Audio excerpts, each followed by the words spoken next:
আপনারা কি জানেন কিয়ামতের ময়দানে কোন ইমানদারকে, কোন মানুষকে আল্লাহ তাআলা কোন হিসাব করে বিনিময় দিবেন না, বিনা হিসাবে দিবেন, যে হিসাব নিকাশ নাই, বিনা হিসাবে ঢেলে দিবেন আল্লাহ তাআলা কাকে জানেন? একমাত্র ব্যক্তি সবরকারী, যে অসুখে সবর করেছে, বিপদ আপদে সবর করেছে, মানুষের কটুকতায় সবর করেছে, অসুখ বিসুখে সবর করেছে, মুসিবতে সবর করেছে, ধৈর্যের পাহাড় হয়েছে, ধৈর্য ধারণ করেছে, সবর করে ঢোক গিলেছে, সবর করে নিজেকে নিয়ন্ত্রণ করেছে, কোনো কষ্টে হাহুতাশ করে নাই, নাশকরি করে নাই, আল্লাহর কুফরি করে নাই, গালিগালাজ করে নাই, মুখ খারাপ করে নাই, ভাঙচুর করে নাই, নিজেকে নিয়ন্ত্রণ করতে পারছে, ধৈর্য ধারণ করতে পারছে, ধৈর্যের ঢোক গিলতে পারছে যে ব্যক্তি, এই ব্যক্তি সম্পর্কে আল্লাহ বলেছেন ইন্নামা ইউওয়াফাস সাবিরুনা আজরাহুম বিগাইরি হিসাব। সবরকারীদের বিনিময় আল্লাহ রাব্বুল আলামিন কিয়ামতের ময়দানে কোনো হিসাব নিকেশ করা ছাড়া, তুমি নামাজ কয় ওয়াক্ত পড়ছো, রোজার কতগুলোর সওয়াব পাবা, সুবহানাল্লাহ কতবার পড়ছো, আলহামদুলিল্লাহ কতবার পড়ছো, কয়বার কোরআন খতম দিছো, কয়বার কি ভালো কাজ করছো, এই সমস্ত হিসাব নিকেশ নাই বান্দা। তুমি সারা জীবন সবর করেছো, সব ক্ষেত্রে সবর করেছো, আজকে তোমার দেওয়ার ক্ষেত্রে কোনো হিসাব নিকেশ নাই, বিনা হিসাবে আল্লাহ তাআলা ঢাইলা দিবেন। সবর করবো তো ইনশাআল্লাহ। বাংলা একটা প্রবাদ আছে, সবুরে মেওয়া ফলে, সবুরে মেওয়া ফলে। মেওয়া মানে বুঝেন? মেওয়া মানে ফল। সবর যখন মানুষ করে একটা সময় আল্লাহ তাআলা ফল দেন। ভাইরা আমার, পৃথিবীতে একটি মানুষ, ভালো করে শুনে রাখেন, পৃথিবীতে একটি মানুষ দেখাতে পারবেন না যে সবর করে সে ক্ষতিগ্রস্ত হয়েছে। আপনি বলবেন দুনিয়াতে সে বহুত সবর করছে, যতই সবর করছে মানুষ তার উপর আরো চাপায়া পড়ছে। আমি বলবো যদি সে আল্লাহর জন্য সবর করে থাকে তো হাতির মতো মরলেও লাগ বাঁচলেও লাগ, তার এই সবরের বিনিময়ে আল্লাহ তাআলা দিবেন না দিবেন না? দিবেন। আর বেশিরভাগ ব্যক্তি সবরের ফলাফল দুনিয়াতেই দেখে যায় ভাইরা আমার। আর যে সবর করে না, আপনার ধরেন একটা অসুখ বিসুখ হয়েছে, আপনি এখন গালিগালাজ করলেন, আপনার একটা বিপদ হয়েছে, আপনি আল্লাহকে, ফেরেশতাদেরকে, আশপাশে মানুষদেরকে গালিগালাজ করলেন, মুখ খারাপ করলেন, ভাঙচুর করলেন, তাতে কি আপনার বিপদটা দূর হয়ে যাবে? আমার কথা কি বুঝতেছেন? কোন একটা পেরেশানি আসলো, ভাঙচুর করলেন, অস্থির হয়ে গেলেন, জামা কাপড় ছিঁড়লেন। অনেকে আছে নিজের আত্মীয় স্বজন মারা গেলে ধৈর্য ধারণ করতে পারে না। আমি নিজে কানে শুনেছি এরকম অনেকে, নিজের নাতি মারা গেছে, ছেলেটা মারা গেছে, তো বলে আজরাইল কি চোখ খাইছে, আর মানুষ দেখলো না, আমার নাতিটারানি দেখলো, একটা মাত্র দিছে আল্লাহ তাআলা, বংশের মধ্যে ওইটাই আল্লাহ তাআলা নিয়ে গেল। এরকম অনেকে বলে কি বলে না? কুফরি, ঈমান চলে যাওয়ার মতো কথা। আল্লাহ রাব্বুল আলামিন দিয়াও পরীক্ষা করেন, নিয়াও পরীক্ষা করেন। দেওয়ার পরও মনটাকে ছোট করে আল্লাহর দিকে শুকরিয়া আদায় করে নিজে অবনত থাকা, এটা হলো পরীক্ষা জেতার পথ। আর আল্লাহ যখন নিয়ে যান তখন সবর করে ঢোক গিলতে পারা, এটা হলো সবর। আল্লাহ আমাদের সবাইকে তৌফিক দান। আমরা সবর সবাই করি, কখন করি? মনে করেন মসজিদ থেকে বাইরে দেখেন জুতাটা নাই, মোবাইলটা ভুলে উজুখানে ধুইয়া মসজিদে ঢুকছেন, এসে দেখেন মাত্র নামাজ পড়ে আসছেন, টুপিটা মাত্র খুলছেন, এখন দেখেন মোবাইলটা নাই, জুতাটা নাই। এবার চোরের মা বাপ, 14 গোষ্ঠী, চাচা চাচি, নানা দাদা যা আছে একটা একটা করে লিস্ট তালিকা ধরে গালিগালাজ করলেন, করে টোরে যখন দেখছেন হ্যাঁ গালিগালাজ করে তো লাভ নাই, চোর তো নিয়ে পালাইছে। এবার আর যখন কিছু করার নাই, গালিগালাজ করে টোরে মাথা যখন একটু ঠান্ডা হয়েছে, এবার বলতেছেন যাক আল্লাহ ভরসা, সবর করি, আর কি করবো, আছে না নাই?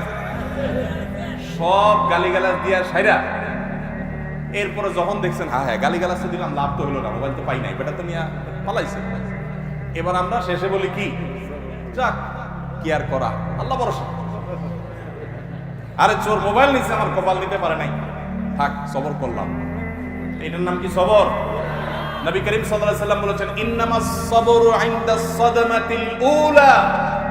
প্রথম ধাক্কা যখন আসবে, হঠাৎ করে শুনলেন বাপ মারা গেছেন, মা মারা গেছেন, ছেলেটা মারা গেছেন, অ্যাক্সিডেন্ট হয়েছে, বড় বিপদ হয়েছে, ওই সময় যদি নিজেকে ধরে রাখতে পারেন, দাঁত খিচে, না আমার মধ্যে কোনো খারাপ কথা বের হবে না, আমার আল্লাহ আমার পরীক্ষা নিচ্ছেন, আমি সবর করব, যদি নিজেকে নিয়ন্ত্রণ করতে পারেন, এর নাম হলো সবর।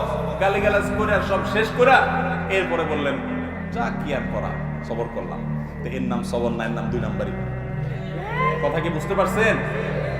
অনেকেই আছে দেখবেন বাসায় গিয়া হয়তো কোনো একটা জিনিস উল্টা পাল্টা দেখছি, আচার বিচার ভাঙচুর করে এরপরে একাকার করে যখন দেখছে মাথাটা একটু ঠান্ডা হয়ে আসছে, এবার যাক যা হয়েছে যাক, ভুলে যাও, আল্লাহ ভরসা, সবর করলাম, কি আর করা আছে না নাই? এই 2 নাম্বারের নাম সবর। আল্লাহ তাআলা আমাদের সবাইকে সবর করার তৌফিক দান করুন। সবরের ওয়াজ করা যত সোজা, সবর করা কিন্তু এত, বসায় দিলে আপনিও বহুত কথা বলতে পারবেন, কিন্তু ওই ঠেলায় যখন পড়বেন, বিপদে যখন পড়বেন, কঠিন পরিস্থিতির মুখে দাঁড়িয়ে বিপদের মধ্যেও হাসতে পারা, এটা খুব সহজ কথা না ভাই। শত শতবার কোরআন খতম দেওয়া সহজ, হাজার হাজার রাকাত নফল নামাজ পড়া সহজ, শত শতবার দিন নফল রোজা রাখা সহজ, হাজার হাজার লক্ষ লক্ষ কোটি কোটি টাকা দান করাও সহজ। মহা কঠিন সময়ে নিজেকে নিয়ন্ত্রণ করে সবর করতে পারা, এটা এত সহজ। ও আরশে আজিমের মালিক, আপনি আমাকে, আমার ভাই বোনদেরকে, আমাদের সবাইকে আল্লাহ আপনি সবর করার তৌফিক দান করেন, সবরকারীদের কাতারে শামিল করে দেন মালিক, ধৈর্যের পাহাড় হওয়ার তৌফিক দান করেন। আমি জীবনে কিছু সবরকারী মানুষ দেখেছি।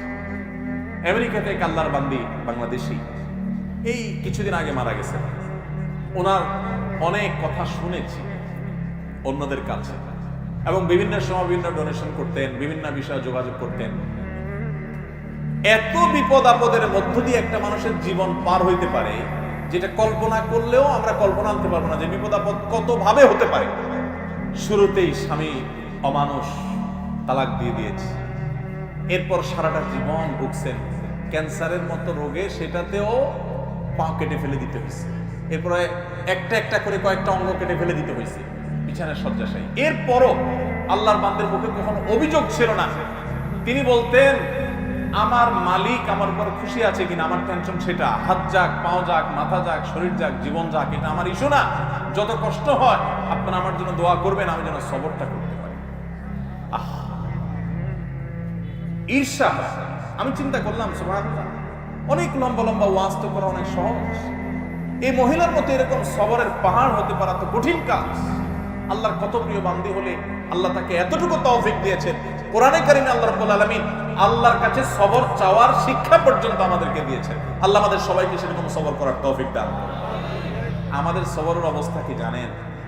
পত্রিকায় কয়দিন পর পর দেখি বিয়ে বাড়িতে চিংড়ি মাছের সাইজ ছোট, সেজন্য 3 জন নাই। শুনেন না আপনারা? হ্যাঁ, দই নিয়ে 1 জন মারা গেছে বলে। আবার ওয়াজ করতেছি ব্রাহ্মণবাড়িয়ার মাটিতে বসে। আপনারা মন খারাপ করেন না, ব্রাহ্মণবাড়িয়া না, এই ব্যাপারে গোটা বাংলাদেশের সব জায়গার মানুষই কম বেশি আমরা বেসবর। ভাইরা আমার, কোন মুখে আল্লাহর কাছে জান্নাত দাবি করব বলেন?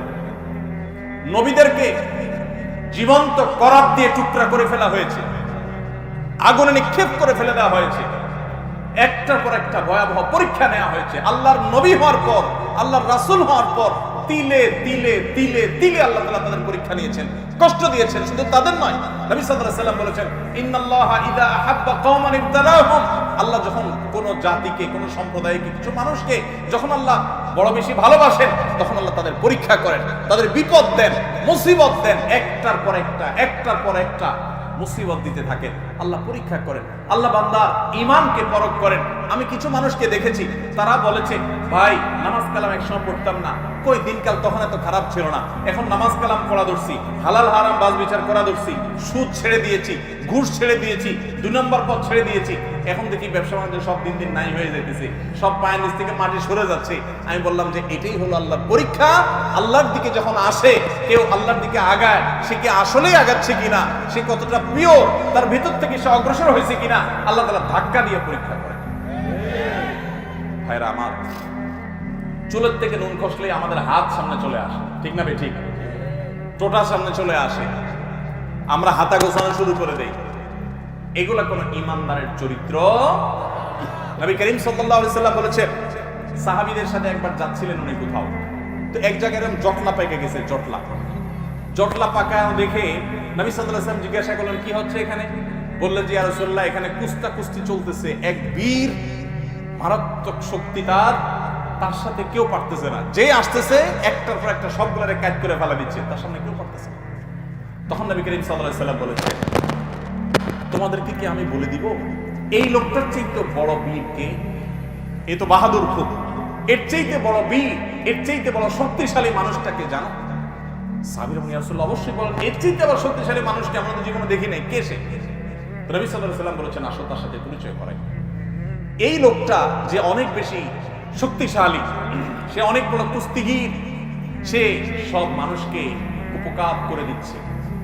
এর চাইতেও বেশি শক্তিশালী, এর চাইতেও বড় বীর, বড় বাহাদুর হলো সে, যার মাথা যখন চরম রাগান্বিত হয়, মাথা যখন রক্ত যখন লাল হয়ে গরম হয়ে যায়, মাথা যখন তার হট হয়ে যায়, এই গরম হওয়ার পর, রাগ উঠার পর, চরম রাগের মধ্যেও যে নিজেকে ধরে রাখতে পারে, কন্ট্রোল করতে পারে, টিলার মতো ছেড়ে দেয় না রাগ, যেখানে সেখানে যা তা করে পরে বেজ্জত হয় না, মুখ ছোট হয় না, নিজেকে যে নিয়ন্ত্রণ করতে পারে, এই লোকটা হলো এই কুস্তিগীর লোকদের চাইতে বড় বীর।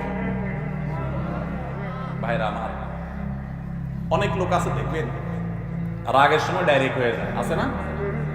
ডাইরেক্ট হওয়া বুঝেন কি? মুখ দিয়ে যা আসে তা ছেড়ে দিস, হাত দিয়ে যা আছে ভেঙে ছেড়ে দিস।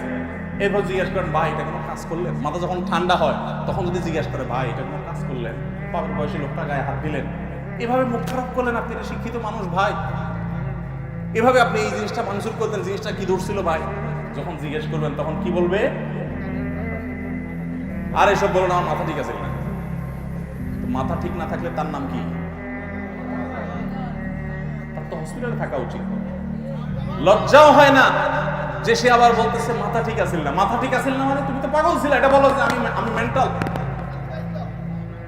ভাইরা আমার, এইরকম মেন্টাল মানুষ আমাদের সমাজে ভরা, ঠিক না? ঠিক, সমাজে ভরা।